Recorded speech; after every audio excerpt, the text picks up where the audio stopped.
Hello and welcome back to Pillars of Eternity. Let's start by questioning Gamel. It's fairly clear why Gamel is under suspicion. His face is spattered with blood. His hands are bound, but you can see blood and scraps of flesh under his fingernails.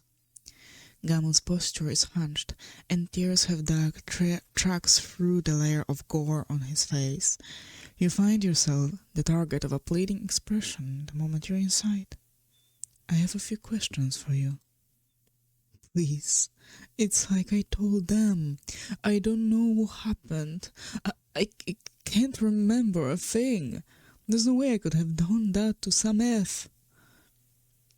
If you're innocent, I'll do my best to prove it. Thank you, that's all I'm asking for, is a chance. I didn't do this. I don't deserve what they'll do to me. What questions do you have? What's the last thing you can remember? Derek, shaking me awake. I was on the floor. Sameth was curled up nearby and he was dead. That's all. There's hours just gone out of my head. Who's Derek? He handles constructions in the tunnels. There was a cave-in to the north, and he and the others have been working on clearing it for a while now. He must have been grabbing supplies for the crew when he found me. Where are the other miners? I don't know. Nobody knows where the miners have gone. I swear it. I didn't have anything to do with it.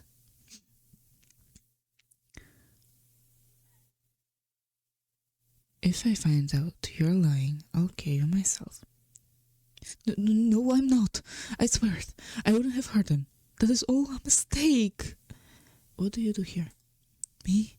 I'm just a dragsman. Load the carts, get the ore from here to there. I do whatever they ask me to, really. I haven't lived in Stalwart long. Heard they needed more hands to work the mines. Thought I could make a fresh go of it. Maybe even see the battery. Why is this happening to me? He tries to wipe his nose with the back of a hand, leaving crimson smears behind. That's all.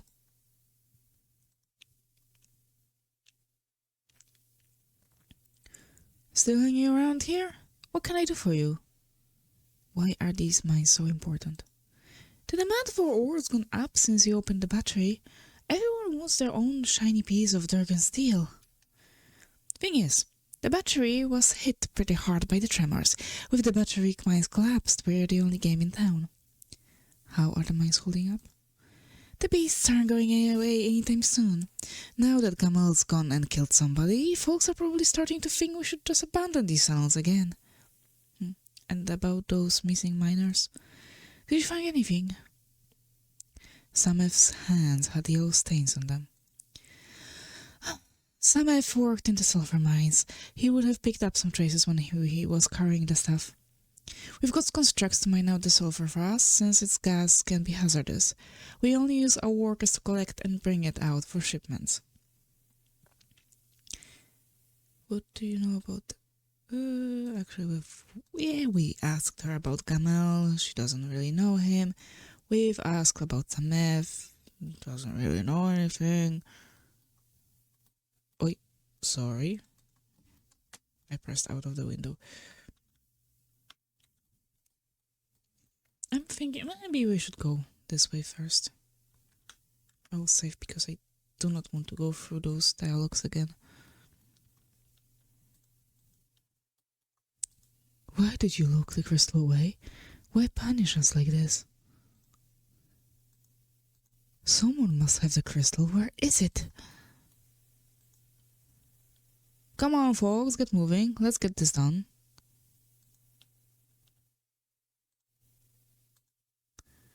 Need something? We're trying to get this place cleared out. What are you doing in here anyway? I heard you were the one to find Gamel. I have some questions. Glad someone's finally taking an interest in what's been going on around here. Sure, ask away. Where did you find Gamel? Found him to the east, hunched over Sameth's dead body. The state of him. Thought he would gone feral or something. Sameth's hands had yellow stains on them. Sameth's a sulfur miner. Worked on the east side of the mines. Probably got it all over his head. No big mystery there. One of your workers was acting a little strangely? Noticed that, have you? I think it's something to do with the sulfur. After they're sent to fetch it back from the east mines, they're all come back a little off. Caught some of them wandering in circles, talking to themselves. They didn't seem to last once they were outside the mines. The eastern mines seem to be the site of a lot of trouble. My guess? It's gas bubbling up from underground, coming out of the sulfur, messing with people's heads. Knew a guy once, got a lungful. He decided to shuck off all of his clothes and run hollering through the tunnels. We all got an eyeful, but at least he didn't hurt anybody. Be careful if you head over there. Cillian uses constructs for digging, and they double as guards. Just give her a heads up, you're on the way, maybe. What's Cillian's job here? I have her picking out some potential sites for new tunnels at the moment. Otherwise, she wrangles the constructs, mostly, these days. Her aim's to have the constructs do most of the dangerous work. You would have to ask her how she's getting on with that. I never liked those things myself. Has anyone from your crew gone missing? Not a one. Guess we've been lucky. Okay, thank you.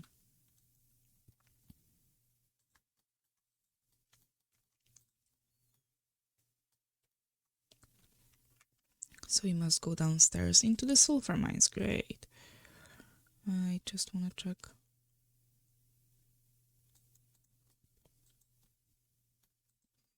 I wanted to check if everything was okay. Great, ice straw. And Zorips.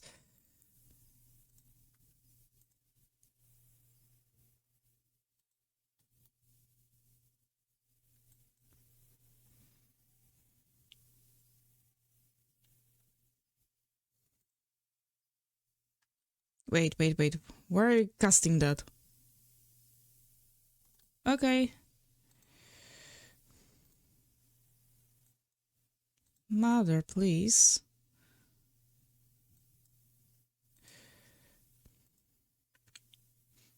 Can you cast it over there? Yeah. That's not how it was supposed to work.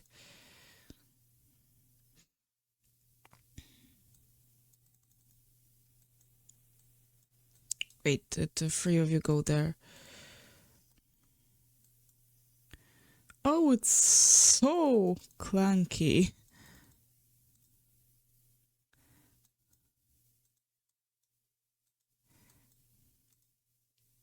No, they cannot go through.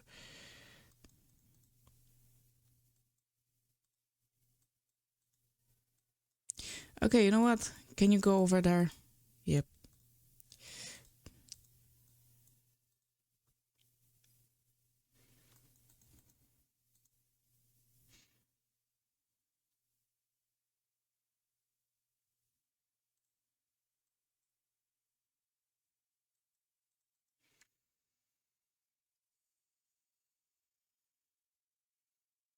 That was a really strange fight.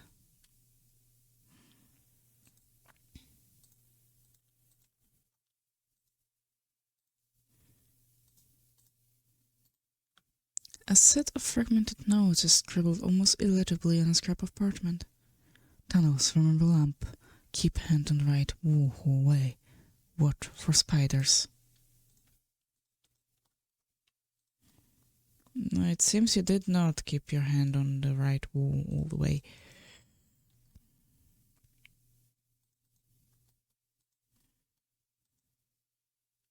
Yep.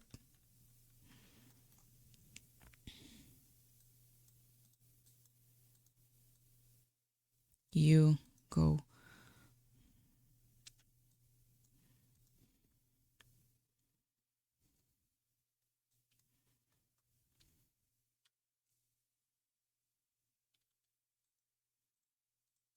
I honestly do not mind having some easier fights, you know?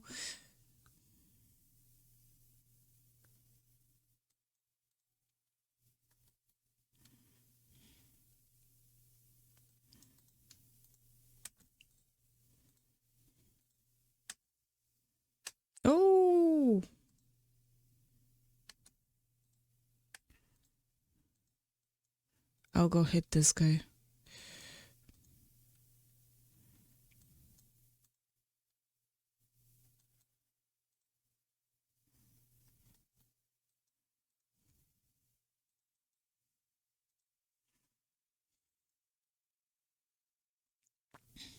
You need to take better care of yourself.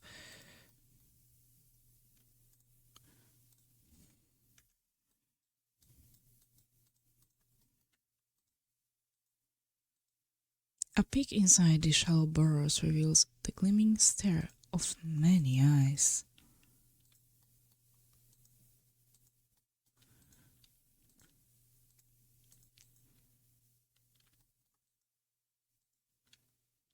Yes. This document details the purchase by someone named Cillian of a handful of constructs for use in the silver mines. The seller appears to have been one Galvino. Oh, we know guy. Again, about the crystal.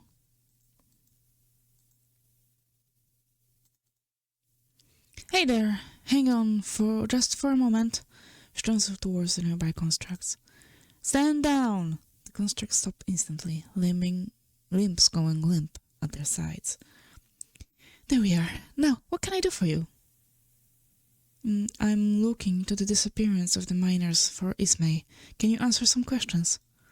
Suppose so. Not sure how much help I'm going to be. Derek's the one that found Gamel. You control these constructs? That's right. Pretty solid workers, seeing as they don't eat, sleep, or go crazy and kill their workmates. Not as often as your usual miner, anyway. Do you think Gamel's responsible?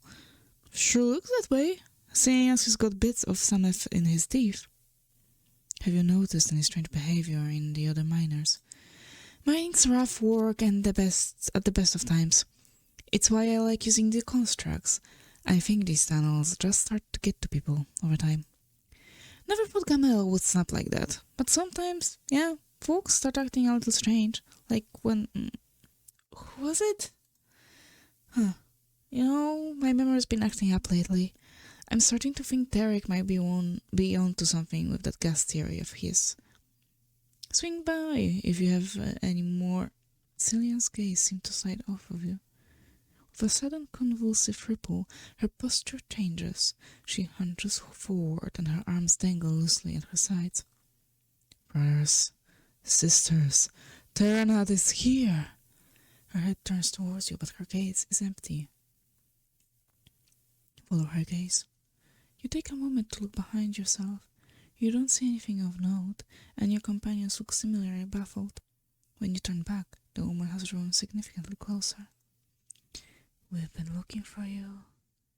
We know what you've done. Her legs stretch forward in slow, ponderous steps, as if she might collapse under her own weight at any moment. Why were you looking for me? Take him away. Lock him up until we get what we want. The constructs behind her turn as one, her cold fingers at the ready. The constructs charge toward you. The three of you here, there, two of you here, and you, her.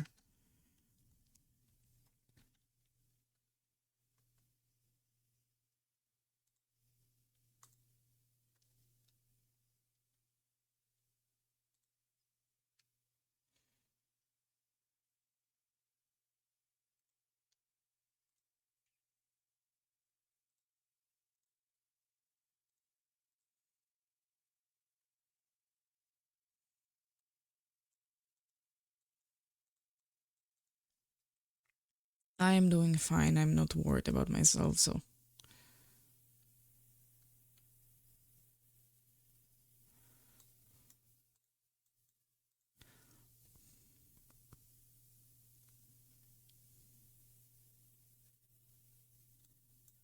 It works just fine.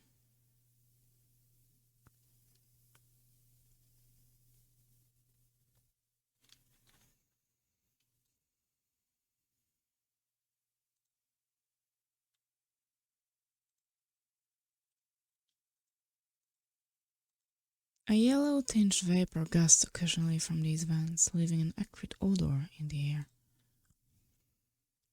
This dark burrow extends deep into the wall of the mines. Unlike the miners' tunnels, the walls here have an almost slick texture, interspersed with damp pressed earth. A few paces past the entrance, the tunnel widens considerably. You find yourself at a crossroads where the tunnel splits off in three directions.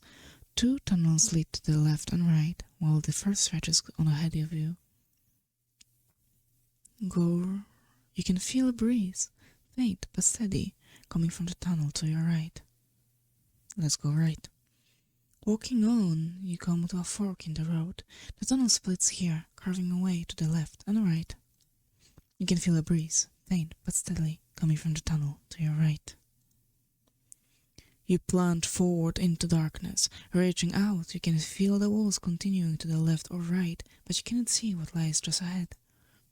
You hear faint rustling from just down the tunnel to your right, and the repetitive tap, tap, tap of bristly legs striking the cavern floor. A faint breeze goes across your face, flowing from the tunnel ahead. Go right. Midway down the tunnel, a spider suddenly emerges from the darkness, darker-like mandibles plunging down toward you. The long fangs narrowly miss, but during the desperate struggle that follows, the spider nearly yanks your arm from its socket. Having failed, it stumbles away down the tunnel after easier prey. After a short distance, you come to a dead end. Turn around. Continue.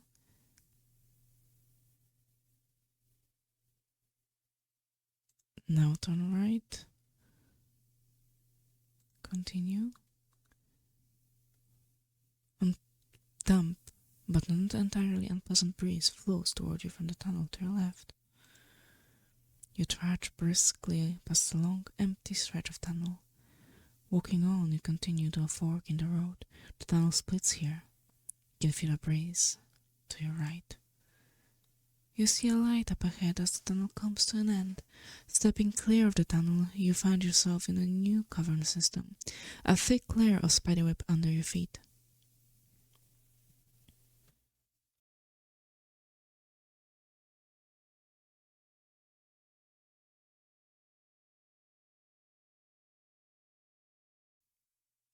That surely looks promising. Someone must have the crystal. Where is it? Oh, refrag. Okay, we know that kind of view.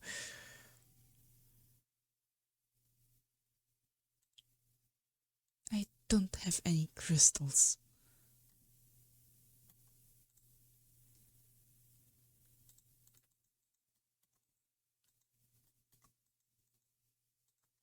Is that a colony?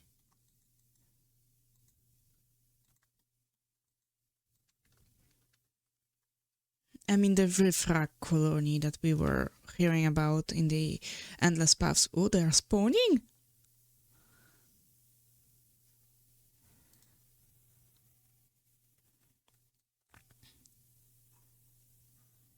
I don't know why she rages so much.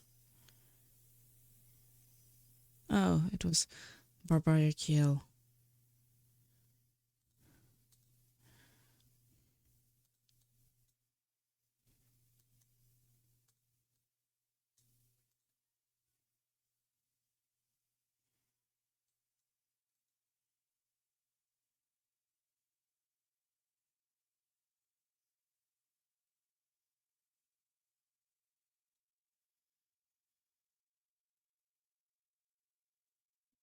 Okay, I don't know why. I keep forgetting to speed up the fights. Because there is no reason for us to fight at a slower pace.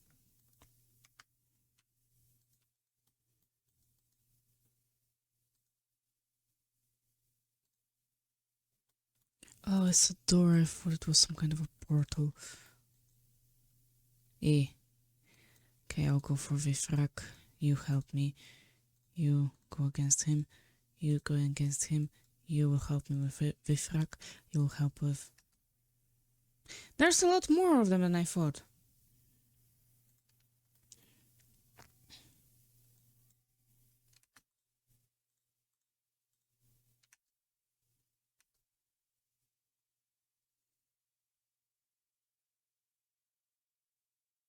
Can you help them?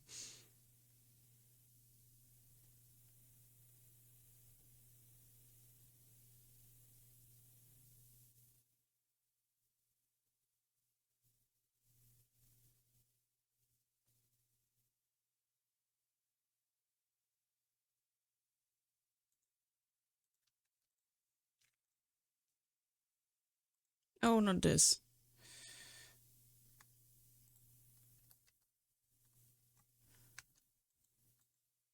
Okay, I am paralyzed. I'm dead, so I'll be right back. Okay, I am back, but this time you will rest. And I'll save.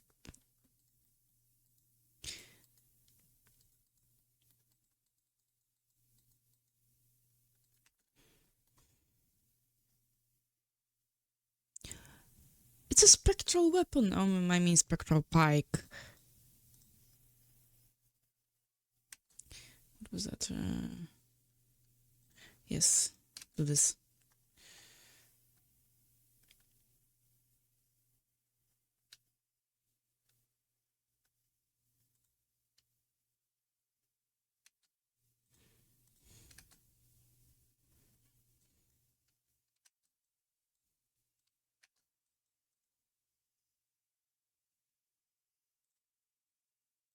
Heal, heal. Help her. Oh, we're doing fine. Actually, the whole lot of you.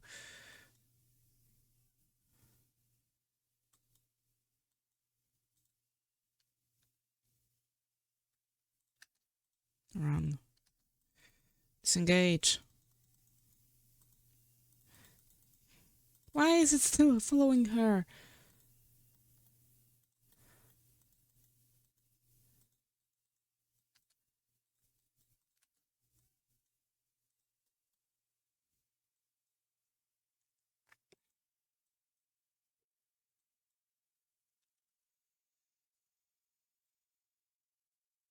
Okay, we have a couple of level ups.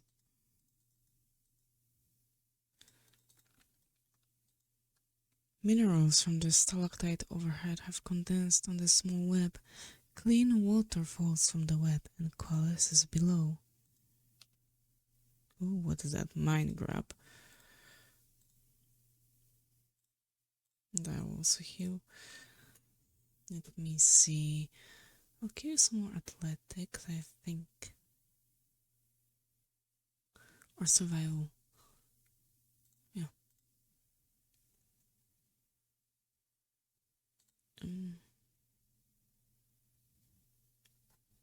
Yeah, let's give you this inspiring radiance.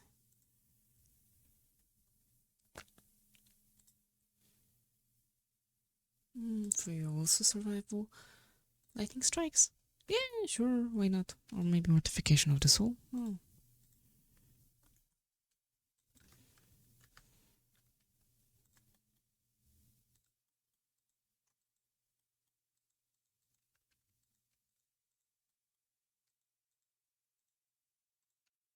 The throat of the refract has been torn out, and deep gorges have been scratched into its face. Just like the miner.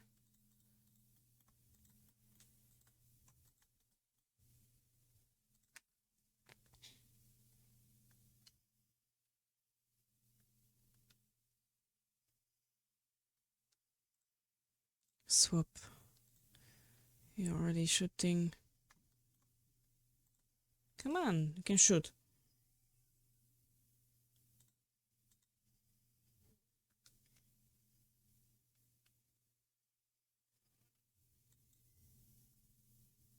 Tiny spiders run across the web in droves.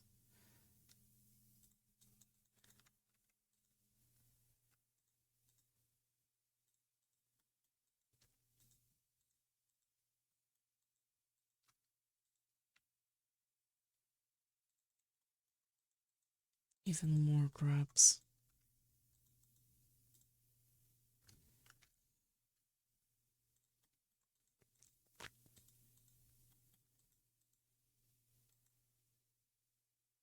Wait, he's the one attacking me there. Let us in, we need more. Of course, now they are aggroed on us. What the hell?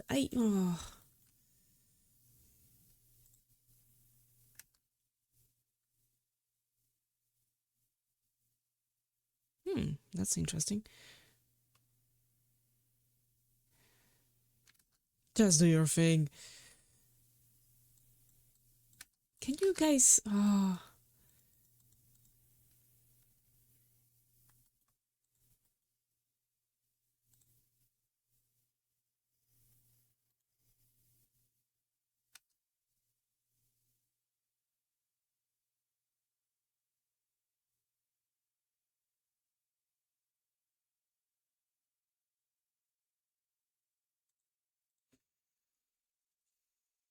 This will end.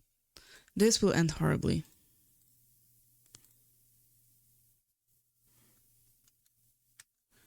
Now heal. You can also heal as far as I remember.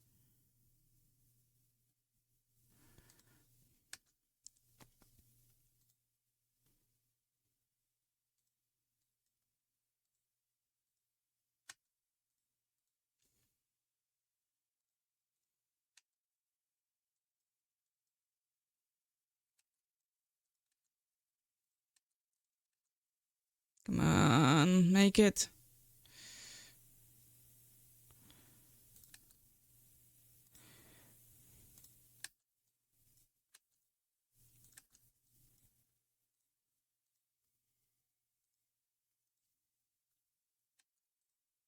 Where's our barbarian?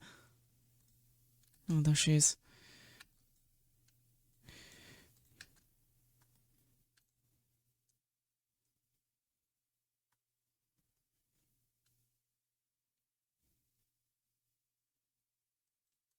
Okay, now come over here.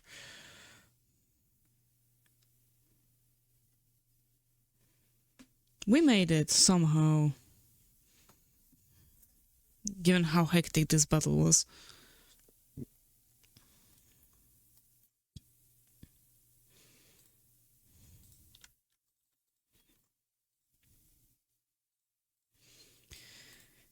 Hey.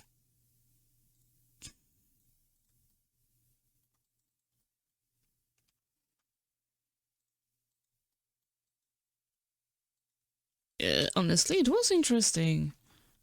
And I'm amazed by how that shape-shifting works. Okay, so this was just a way through here.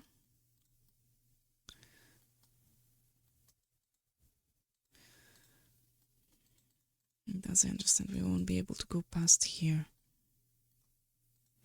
A barrier lies across this doorway, humming with a strange energy. You can see no obvious way past it. And any not obvious ways? No.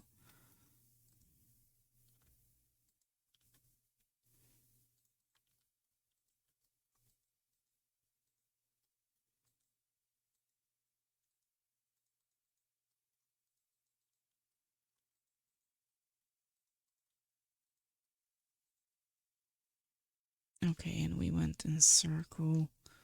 So the only way is through here right now.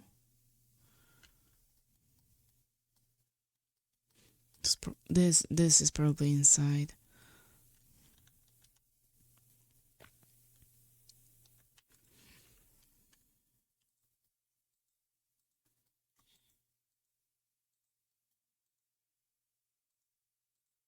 Nope.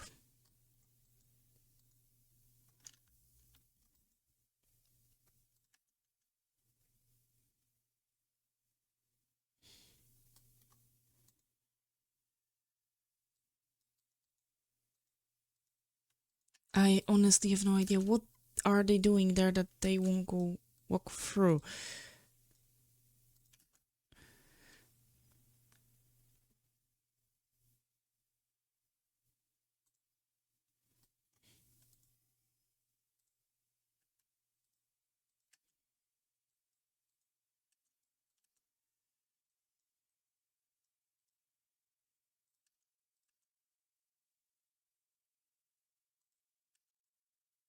Where am I?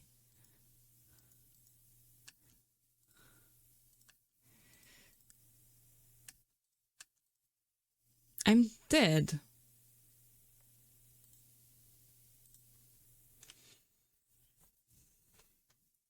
Those traps are deadly and very effective. Mhm. No, no, no, no, no, no, no, no, not quick save.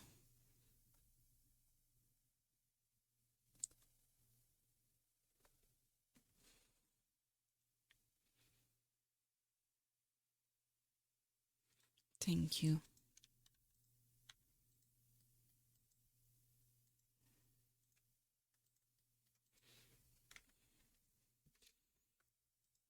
Now we are sneaking. Okay, is there also another trap? For some reason, I wasn't able to move them away.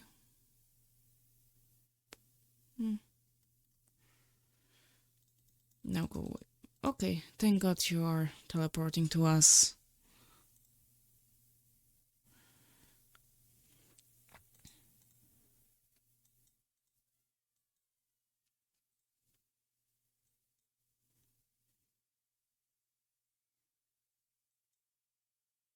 Thank God you walked right into the trap.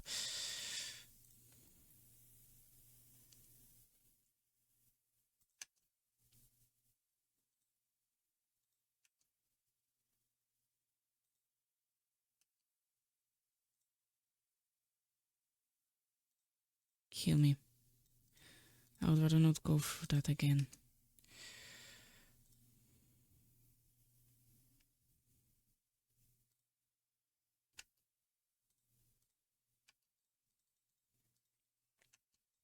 No, no, I go away.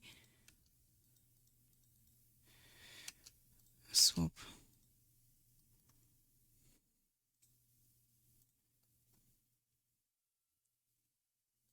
Why are you walking?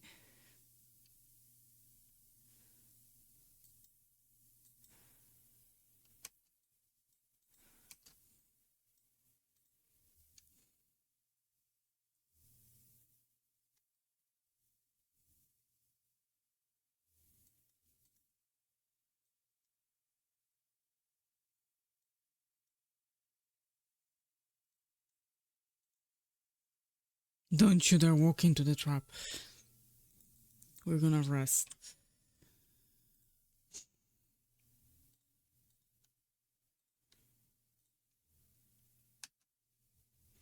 The morning is cold and silent.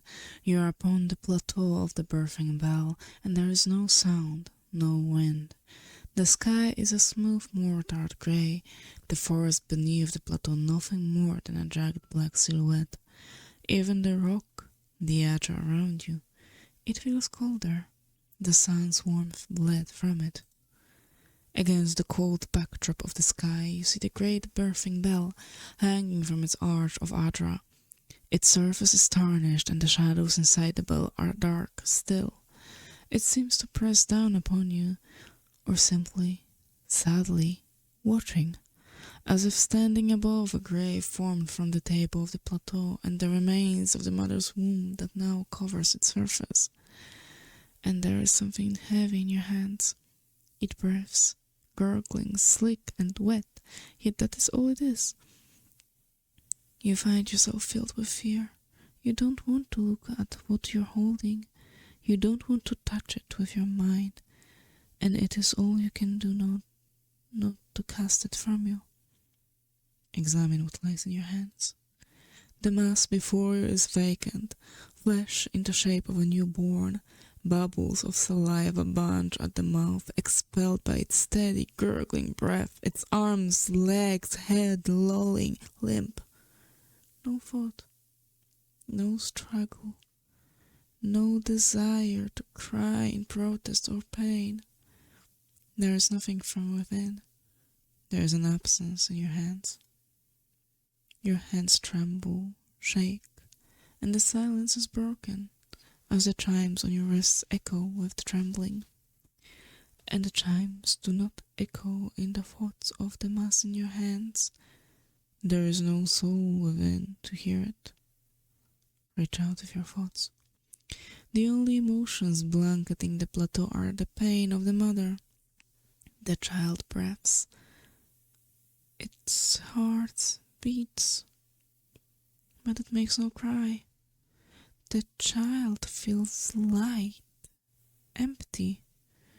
There is no joy in it, no fear, no thoughts at all.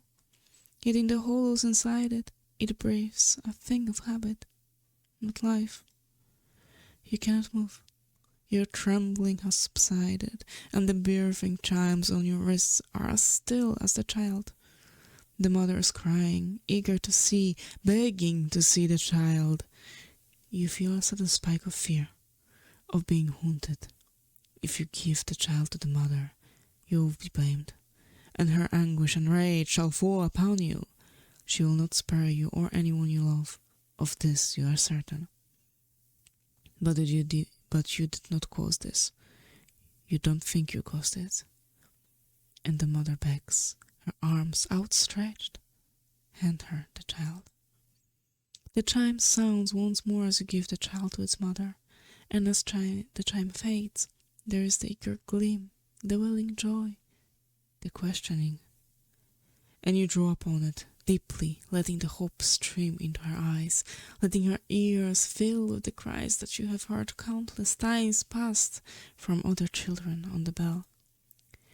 You hear the laughter in mother's voice, in streams of tears that run down her face, and with a practiced motion you weave a life that will never be into her eyes and thoughts. She will care for the child as if it were whole until you set her free. She will care for it until you find a way to heal what has happened, until the reality cannot be dispelled anymore.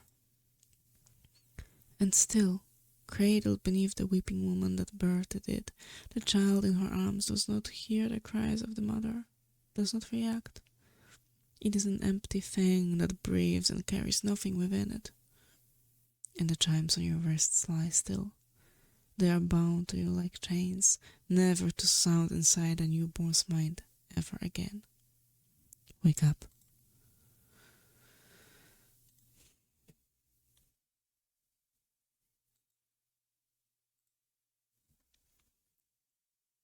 Yes, I saw a hollow born at the birthing bell. The grieving mother's head bows and she raises her hands, cradling them slowly so the chimes do not sound as she moves them.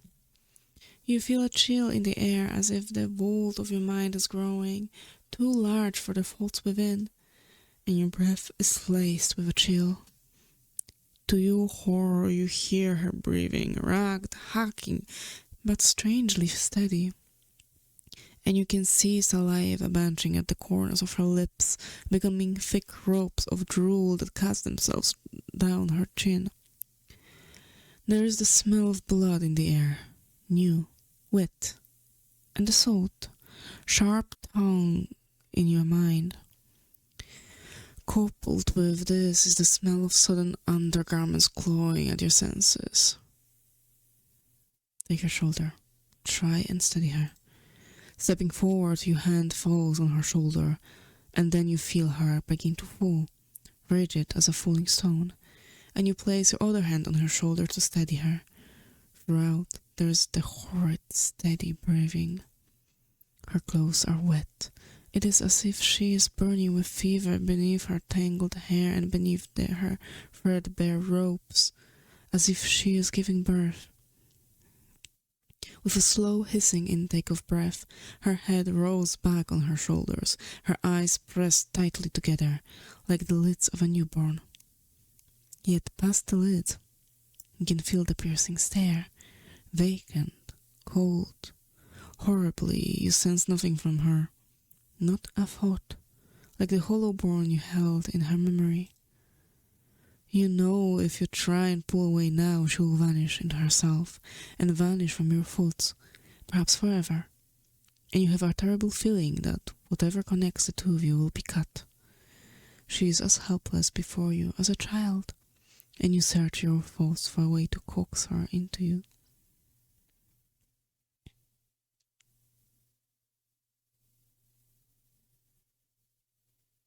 Share the memory of peace and comfort. She jerks slightly before you, then her head tilts and the steady breathing breaks, and she gives a racking cry.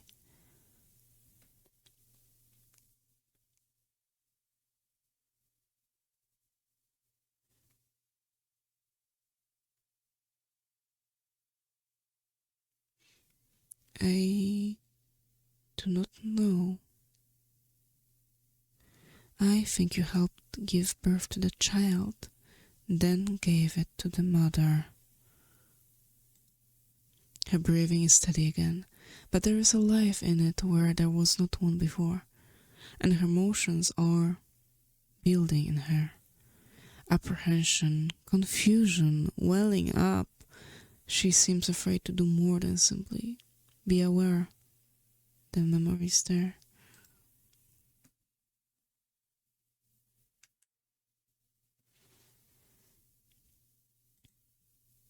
You have found a depth within me, one that many women have borne within them.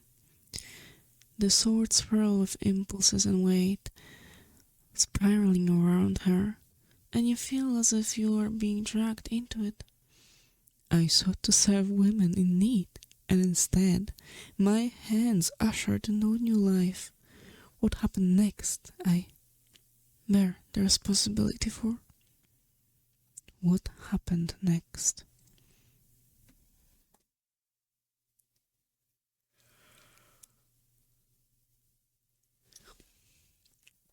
You feel a strange absence between you, as if your thoughts are being shared across a great distance. The thought bleeds out for a moment, then returns, sharp, near, personal. I could not understand what had happened, what I might have done. I feared no, I could not dwell on that thought. The child was always there, always a reminder of what had happened, a marker. I made her care for it. I made them all care for it, until I could find what what had gone wrong. But the hollow porn, it wasn't your doing. It happened elsewhere.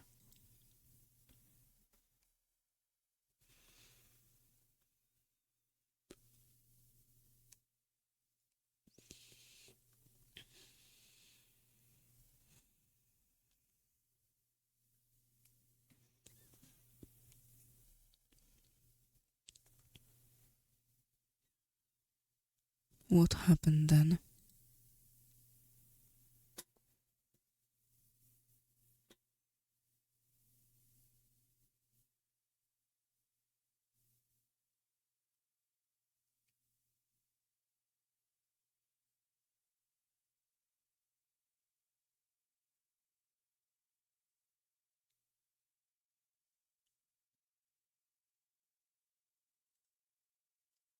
And then one morning, I heard funeral bells tolling in the village. The sounds of wailing rose through the mists. A mother had died, her mind so focused on the care of her hollow-born child that she had neglected even to feed herself. And with that, the illusion broke. The townsfolk saw their hollow-born the way they were, not the way I would wish them to see. By the end of the day, they had begun to look at me differently too. I did not understand what had happened, but I knew enough to flee. And every suspicion that surfaced, every faded memory of what I had done, I pressed it down, tucked it away. She feels cold, lonely, rigid. My skill failed me, but I did what was necessary. I regret the mother's death, but how much worse would it have been had I not acted?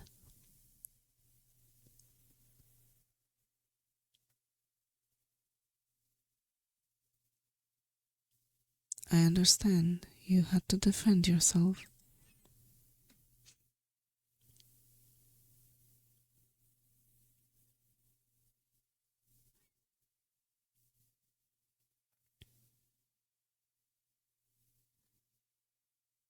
The right thing is not always easy, and yet if we can redeem the lost children of the Deerwood, our struggle will be worth it. The grieving mother's mind is silent and still for several moments. She lets her words wash over her, seeping into the cracks in her own thoughts.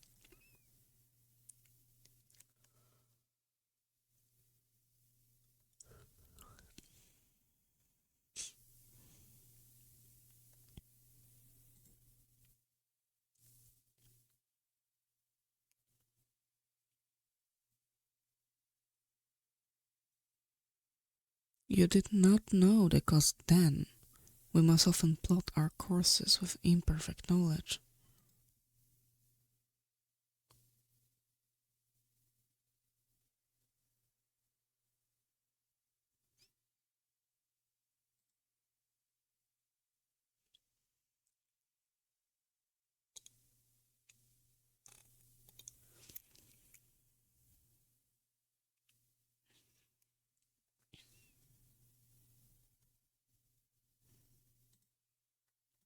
Hopefully.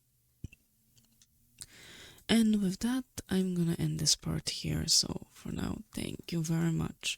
Stay alive and see you soon. Bye.